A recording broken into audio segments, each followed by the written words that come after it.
Assalamualaikum warahmatullahi wabarakatuh. Terima kasih para panitia. Konferensi sudah mengizinkan saya untuk mengikuti Konferensi Nasional tahun 2025 di Universitas Muhammadiyah Profesor Dr. Hamka. Kenalkan, nama saya Intan Tirana Maharani dengan 10838 dari Fakultas Psikologi. Hari ini saya akan mempresentasikan hasil penelitian saya, yaitu Coping Maladaptive Kajian Literatur Review dalam 5 tahun terakhir, yaitu tahun 2020 hingga 2020.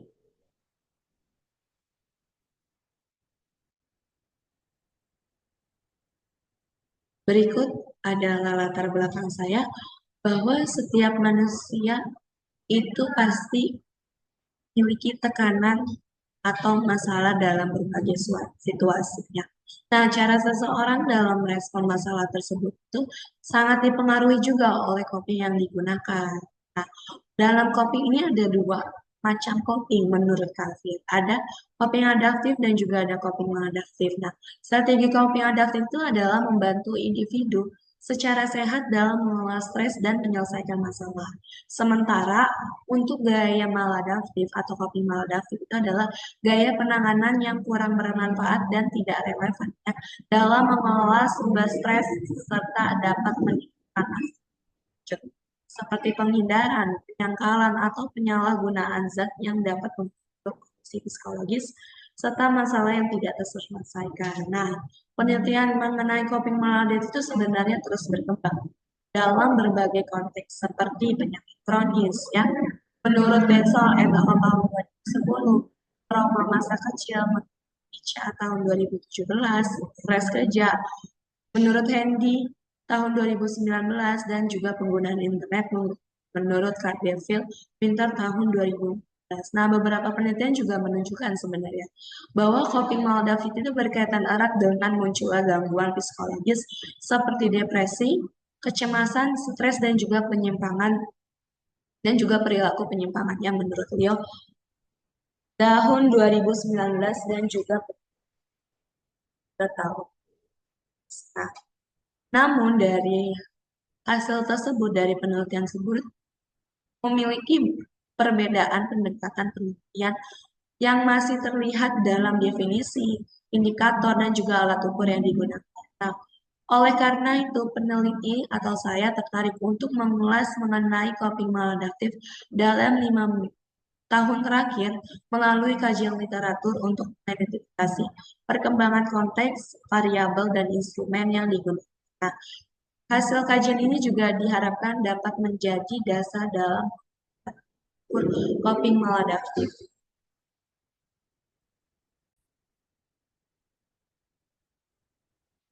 Nah, tujuan dari penelitian saya adalah untuk meninjau secara sistematis artikel yang ilmiah yang membahas tentang coping maladaptif dalam kurun waktu terakhir guna memahami bagaimana perkembangannya, dalam konteks apa saja coping ini muncul, serta pendekatan pengukuran yang di.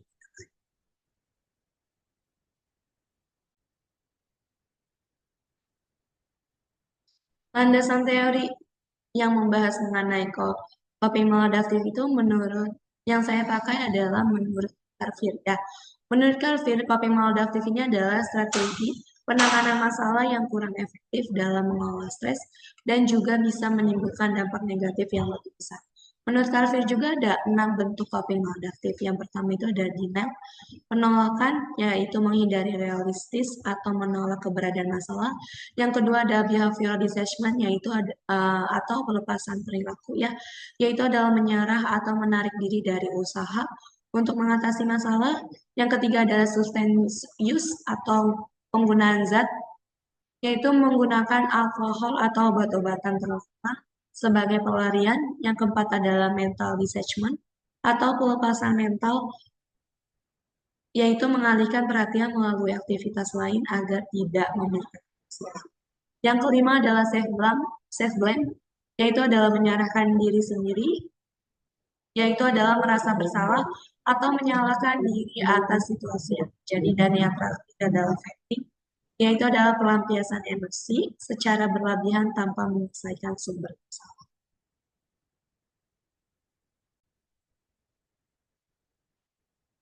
Metode penelitian saya yaitu penelitian kualitatif dengan pendekatan review menggunakan teknik scoping review yaitu metode sistematis untuk memetakan literatur dalam bidang itu secara luas ya. Nah, proses penelitian saya ini adalah pengumpulan data dilakukan dengan pencarian artikel menggunakan Google Scholar dan juga Publish Arteries dengan kata kunci maladaptive coping. Dari hasil pencarian tersebut ditemukan artikel sekitar 1.000 artikel, namun hanya 18 artikel yang memenuhi kriteria yaitu pembahasan spesifik tentang coping maladaptif dalam rentang waktu 2020 hingga 2020. Nah, beberapa artikel juga tidak dapat diikutsertakan karena akses terbatas ya atau tidaknya relevan.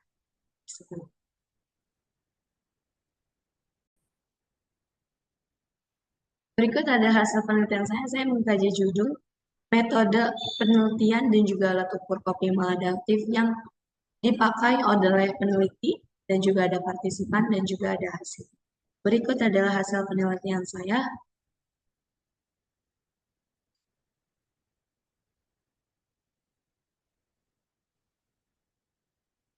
Ada 18 artikel yang saya kaji dan menunjukkan bahwa coping maladaptif ini muncul dalam berbagai bentuk. Tidak hanya satu bentuk saja, tapi ada beberapa bentuk. Yang pertama ini adalah penggunaan zat ya. Penggunaan zat itu ada di peneliti Huey and Ferguson tahun 2022, Curran et al. Tahun 2021, dan juga Gray et al. Tahun 2023.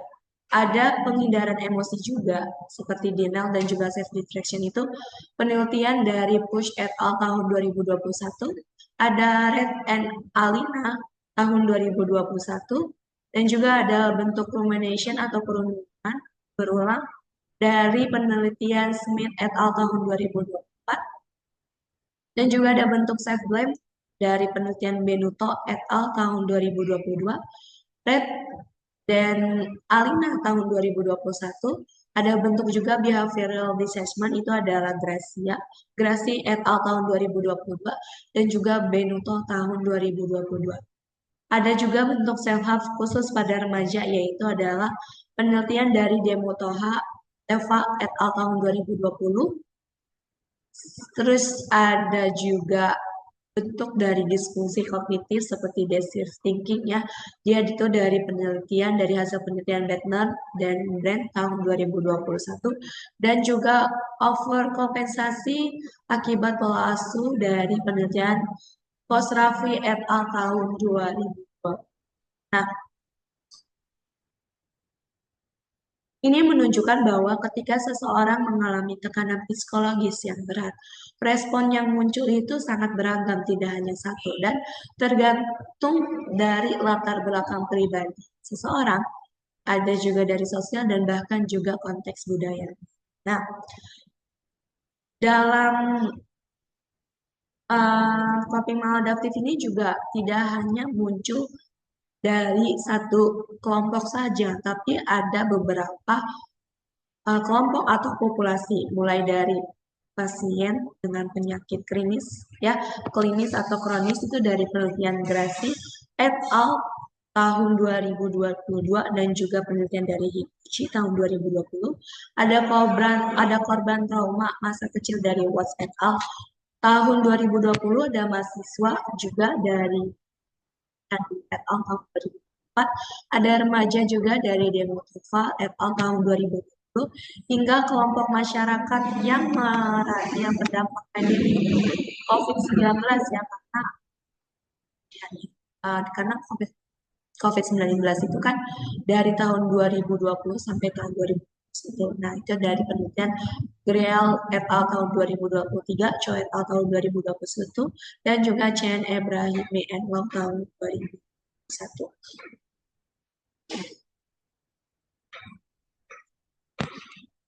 Nah, artinya ini tuh bukan hanya masalah individu saja, tetapi juga cerminan dari beban sosial dan psikologis yang ya. Dan juga Strategi coping ini secara konsisten juga berkorelasi negatif ya dengan kesejahteraan psikologis dan fisik, serta meningkatkan resiko gangguan mental seperti depresi, kecemasan, dan juga PTSD menurut Curran et al. Tahun 2021 dan Smith et al. Tahun 2020. Nah, secara umum strategi ini terbukti tidak efektif, bahkan bisa memperburuk kondisi karena hal tersebut ya, karena bentuk dari penanganan maladaptif tersebut. Nah, satu hal lagi yang disoroti oleh penelitian saya bahwa hasil penelitian menunjukkan berbagai alat ukur yang telah digunakan oleh beberapa penelitian seperti Briscoe dari penelitian menggunakan Benuto et al. Tahun 2022, ada Moss et al. Tahun 2021, terus juga ada skema mode inventory atau SMI itu dipakai dari penelitian Push et al. Tahun 2021, ada mini Mac dari penelitian Gracie et al. Tahun 2022, ada Eki itu dari Watts et al. Tahun 2020 dan juga Safe Harm Inventory atau SHI dari penelitian Dembosova et al. 2020. Nah, namun sebagian besar ini instrumen tersebut masih mencampurkan antara strategi coping adaptif dan juga maladaptif dalam satu skala ya. Dan juga ada beberapa penelitian juga menggunakan skala yang dikembangkan sendiri atau juga digabungkan dari beberapa teori berdasarkan teori yang dipakai oleh peneliti, sehingga menyulitkan analisis secara spesifik terhadap bentuk coping yang benar-benar disfungsional.